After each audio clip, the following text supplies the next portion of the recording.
Welcome back. While Texomans aren't feeling as much heat as our European counterparts this summer, heat-related illnesses are still a very big threat to our community. So in tonight's Healthy You, we're giving you some more tips to stay cool and safe. It's getting hot out here, and whether you're kicking, swimming, or biking into the summer, paying attention to the way your body reacts to these toasty Texas temperatures can mean the difference between having fun in the sun and getting some shade in a hospital bed.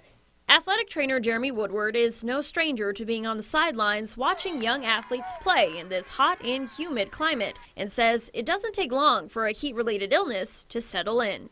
Heat-related illness is just that. It's overdoing it out in the heat. It can range from mild muscle cramping to heat exhaustion all the way to heat stroke, most of the severe heat-related illnesses. It's also important to recognize the difference in symptoms of heat exhaustion and heat stroke. It can range from mild dehydration, which will have some effect on your kind of cognitive or thought process. You'll be a little lethargic and woozy, all the way up to heat stroke, where you have loss of consciousness. You no longer perspire or sweat.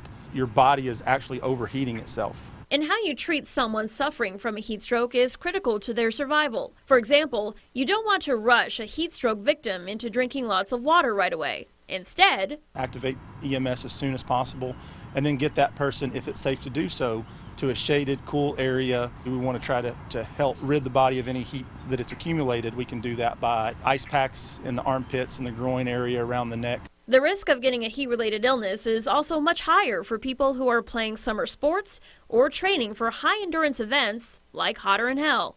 Rarely do we see optimal hydration. We either see underhydration, not drinking enough, and sometimes we see some overhydration, and that kind of throws the electrolytes out of balance. I do like to recommend athletes try to stay away from real heavy meals prior to workouts. A lot of times athletes do underutilize sunscreen. Skin protection is always important, not just for the athletes, but for the coaches as well. And we hate to break it to you party goers, but energy drinks are not recommended. Alcoholic beverages are not recommended because those kind of act in reverse of what we want the body to do. We just want to make sure everyone doesn't have to sweat over their health this season.